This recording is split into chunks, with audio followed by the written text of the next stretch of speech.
Shalom, jemaat Tuhan yang terkasih dalam Kristus. Sungguh sebuah sukacita kita dapat mendengar khotbah online ini. Sahabatku, di tengah hiruk-pikuk kehidupan kita, seringkali kita lupa akan satu kebenaran yang fundamental, yaitu bahwa ada pribadi yang jauh lebih besar dari segala masalah dan keberhasilan kita. Pribadi itu adalah Allah, pencipta langit dan bumi, dan sesungguhnya Dia adalah satu-satunya pokok pujian kita. Hari ini kita akan bersama-sama merenungkan kebenaran ini melalui firman Tuhan dari Kitab Ulangan. Mari kita persiapkan hati kita untuk menerima setiap kebenaran yang Tuhan nyatakan. Latar belakang, Kitab Ulangan adalah kitab kelima dalam Perjanjian Lama, dan nama ulangan sendiri berarti hukum yang diulang atau pengulangan hukum. Kitab ini berisi serangkaian khotbah Musa kepada bangsa Israel sebelum mereka memasuki tanah perjanjian Kanaan. Setelah 40 tahun pengembaraan di padang gurun, generasi pertama yang keluar dari Mesir sudah banyak yang meninggal dunia. Generasi baru inilah yang akan mewarisi janji Tuhan, dan Musa ingin memastikan bahwa mereka memahami sepenuhnya perjanjian yang telah Tuhan buat dengan nenek moyang mereka. Bagian yang akan kita renungkan hari ini adalah Ulangan 10 ayat 12-22. Kitab ini adalah bagian dari pidato perpisahan Musa yang panjang. Dalam pasal-pasal sebelumnya, Musa telah mengingatkan mereka tentang kesetiaan Tuhan dan juga ketidaksetiaan umat Israel. Musa memanggil mereka untuk merespons kasih dan anugerah Tuhan dengan hidup dalam ketaatan dan kasih. Disinilah Musa menekankan inti dari hubungan mereka dengan Allah, yaitu Allah yang telah melakukan begitu banyak bagi mereka adalah Allah yang layak dipuji dan disembah. Ayat 12-13. Maka sekarang, hai orang Israel, apakah yang dimintakan daripadamu oleh Tuhan Allahmu, selain dari takut akan Tuhan Allahmu, hidup menurut segala jalan yang ditunjukkannya, mengasihi Dia, beribadah kepada Tuhan Allahmu, dengan segenap hatimu dan dengan segenap jiwamu, berpegang pada perintah dan ketetapan Tuhan yang kusampaikan kepadamu pada hari ini, supaya baik keadaanmu. Tafsiran. Musa membuka bagian ini dengan sebuah pertanyaan yang meresap ke dalam hati bangsa Israel, yaitu, apakah yang dituntut Tuhan Allahmu daripadamu? Ini bukan sekadar pertanyaan untuk dijawab dengan cepat, melainkan sebuah seruan untuk merenungkan makna terdalam dari keberadaan mereka sebagai umat pilihan. Jawabannya, yang Musa berikan dengan lugas, merangkum seluruh esensi dari kehidupan yang berkenan di hadapan Allah, yaitu takut akan Tuhan dan mengasihi Dia dengan segenap hati dan jiwa. Ketakutan yang dimaksud di sini bukanlah rasa gentar yang melumpuhkan, melainkan sebuah penghormatan yang mendalam dan kekaguman tak terbatas terhadap keagungan dan kekudusannya, yang secara alami mendorong umat untuk hidup menurut segala jalan yang ditunjukkannya atau sebuah panggilan untuk ketaatan yang tulus. Lebih dari sekadar mematuhi aturan, Allah menghendaki kasih yang utuh dan menyeluruh. Mengasihi Tuhan dengan segenap hatimu dan dengan segenap jiwamu berarti mengizinkan Dia menjadi pusat dari setiap pikiran, emosi, dan tindakan kita, melibatkan seluruh keberadaan kita dalam menyembah dan melayaninya. Ini adalah respons alami dari hati yang telah disentuh oleh kasih dan anugerahnya yang tak terhingga. Musa mengakhiri tuntutan ini dengan sebuah janji yang kuat, bahwa seluruh ketaatan dan kasih ini bukanlah untuk keuntungan Tuhan, melainkan demi kebaikan dan kesejahteraan umat itu sendiri. Sebuah fondasi bagi kehidupan yang diberkati dan penuh makna. Ayat 14-15.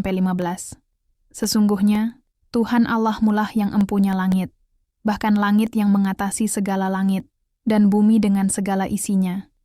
Tetapi hanya oleh nenek moyangmu lah hati Tuhan terpikat sehingga Ia mengasihi mereka, dan keturunan merekalah, yakni kamu, yang dipilihnya dari segala bangsa, seperti sekarang ini. Tafsiran. Setelah menyerukan pentingnya ketaatan dan kasih, Musa kemudian mengalihkan perhatian umat Israel pada siapa Allah itu sesungguhnya. Dalam ayat 14, Musa mengingatkan mereka tentang keagungan Allah yang tak terbatas, yaitu, sesungguhnya Tuhan Allahmu lah empunya langit, bahkan langit yang mengatasi segala langit dan bumi dengan segala isinya. Ini adalah pernyataan tegas tentang kedaulatan universal Allah. Dia bukan hanya Allah mereka, tapi pemilik mutlak seluruh alam semesta. Segala sesuatu yang ada, baik yang terlihat maupun tidak terlihat, tunduk pada kehendak-Nya. Gunung-gunung tertinggi, lautan terdalam, bintang-bintang di galaksi terjauh, hingga butiran pasir terkecil, semua adalah ciptaan-Nya dan milik-Nya. Pernyataan ini bertujuan untuk menanamkan rasa hormat dan kekaguman yang mendalam pada umat Israel akan Allah yang mereka sembah. Namun, yang lebih menakjubkan lagi datang di ayat 15. Di tengah kemuliaan dan kedaulatan yang tak terhingga ini, di antara miliaran manusia dan segala ciptaan yang ada, Allah justru memilih Israel secara khusus, katanya. Tetapi hanya oleh nenek moyang mula hati Tuhan terpikat, sehingga Ia mengasihi mereka, dan kamulah keturunan mereka, yang dipilihnya dari segala bangsa, seperti pada hari ini. Artinya pilihan ini bukanlah karena Israel lebih hebat, lebih besar, atau lebih saleh dari bangsa lain. Sebaliknya, itu murni karena kasih dan kehendak berdaulat Allah. Hatinya terpikat pada Abraham, Ishak dan Yakub, dan melalui mereka, kasih itu meluas kepada keturunan mereka, yaitu bangsa Israel. Pemilihan ini adalah bukti nyata dari anugerah Allah yang murni, bukan berdasarkan jasa atau kelayakan. Pemilihan ini adalah bukti nyata dari anugerah Allah yang murni, bukan berdasarkan jasa atau kelayakan. Ini seharusnya menumbuhkan rasa syukur yang luar biasa dan pemahaman bahwa mereka memiliki tempat yang unik dalam rencana ilahi, bukan karena kekuatan mereka, tetapi karena kasih karunia Allah yang memilih mereka dari segala bangsa. Ayat 16-19. Sebab itu sunatlah hatimu, dan janganlah lagi kamu tegar tengkuk. Sebab Tuhan Allahmu lah, Allah segala Allah dan Tuhan segala Tuhan, Allah yang besar, kuat dan dahsyat, yang tidak memandang bulu ataupun menerima suap, yang membela hak anak yatim dan janda, dan menunjukkan kasih-Nya kepada orang asing, dengan memberikan kepadanya makanan dan pakaian. Sebab itu haruslah kamu menunjukkan kasih-Mu kepada orang asing, sebab kamu pun dahulu adalah orang asing di tanah Mesir. Tafsiran. Setelah mengingatkan Israel tentang keagungan Allah yang memilih mereka dengan kasih-Nya, Musa kini menantang mereka untuk merespons dengan perubahan batin yang sesungguhnya. Dalam ayat 16, ia berseru, "Sebab itu sunatlah hatimu, dan janganlah lagi kamu tegar tengkuk." Menyunat hati adalah metafora yang kuat. Bukanlah sunat fisik yang dimaksud, itu sudah menjadi praktik mereka, melainkan sebuah pemotongan ketegaran dan kekerasan hati. Ini adalah panggilan untuk menyingkirkan segala bentuk kesombongan, pemberontakan, dan ketidaktaatan yang membuat mereka tegar tengkuk, keras kepala terhadap kehendak Tuhan. Ini adalah seruan untuk pertobatan sejati, untuk memiliki hati yang lembut dan mau diajar oleh Allah. Ini adalah seruan untuk pertobatan sejati, untuk memiliki hati yang lembut dan mau diajar oleh Allah. Kemudian, Musa menghubungkan perubahan hati ini dengan tindakan nyata, terutama dalam hal keadilan sosial. Ayat 17-19 menggambarkan karakter Allah yang patut diteladani, yaitu, "Karena Tuhan, Allahmu lah, Allah segala Allah dan Tuhan segala Tuhan, Allah yang besar, kuat dan dahsyat, yang tidak memandang bulu, ataupun menerima suap." Allah yang maha tinggi ini, yang tidak memihak dan tidak bisa disuap, adalah pembela yang lemah. Ia membela hak anak yatim dan janda, dan mengasihi orang asing dengan memberikan kepadanya roti dan pakaian. Karena Allah adalah pribadi yang adil dan penuh kasih, yang peduli pada mereka yang rentan dan terpinggirkan dalam masyarakat, maka umatnya juga wajib mencerminkan karakter ini.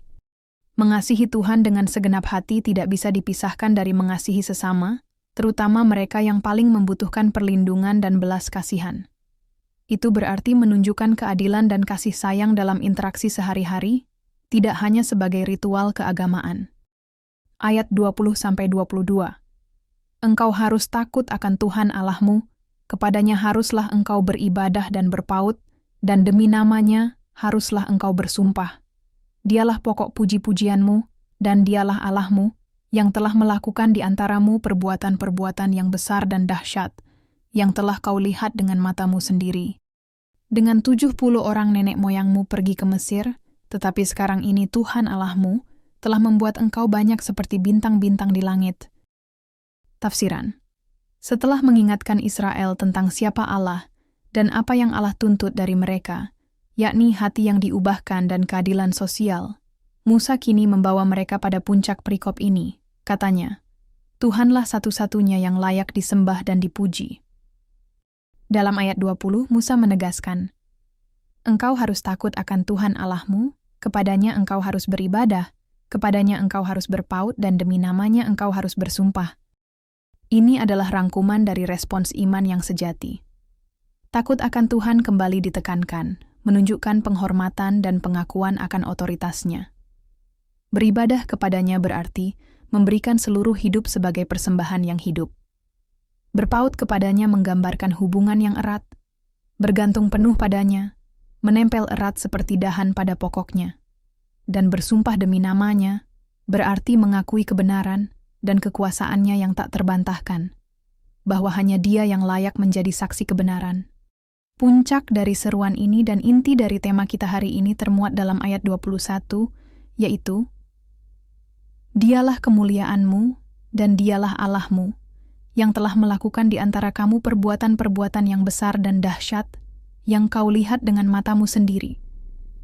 Ini adalah pernyataan yang sangat kuat. Israel tidak memiliki alasan lain untuk membanggakan diri atau mencari kemuliaan dari hal lain, karena Tuhanlah kemuliaan mereka yang sejati. Segala kebesaran, keistimewaan, dan bahkan keberadaan mereka sebagai bangsa berasal dari perbuatan-perbuatan Allah yang dahsyat, baik pembebasan dari Mesir, mukjizat di padang gurun, dan janji tanah perjanjian. Semua itu bukan hasil kekuatan atau kebijaksanaan Israel, melainkan karya tangan Tuhan yang Maha Kuasa. Oleh karena itu, hanya Dia yang layak menerima pujian dan penyembahan yang tak henti-hentinya. Musa menutup dengan mengingatkan mereka tentang awal mula mereka yang sederhana, hanya berjumlah 70 orang yang pergi ke Mesir, dan bagaimana Tuhan telah melipat gandakan mereka menjadi banyaknya seperti bintang-bintang di langit. Sebuah penggenapan janjinya kepada Abraham. Ini sekali lagi menegaskan bahwa setiap keberhasilan dan berkat mereka adalah murni anugerah dari Allah, memperkuat alasan mengapa Dia adalah pokok pujian mereka. Refleksi dan penutup. Jemaat Tuhan yang terkasih, renungan kita hari ini dari Kitab Ulangan menegaskan satu kebenaran yang tak tergoyahkan, yaitu Allah adalah pokok pujian kita. Seperti bangsa Israel yang dipilih dan diberkati bukan karena jasa mereka, kita pun hari ini berdiri dalam anugerah-Nya yang tak terbatas melalui Yesus Kristus. Setiap aspek hidup kita, dari napas yang kita hirup hingga keselamatan kekal yang kita miliki, adalah bukti nyata dari kasih dan karyanya yang dahsyat. Oleh karena itu, biarlah hidup kita menjadi sebuah orkestra pujian yang tak henti-hentinya baginya.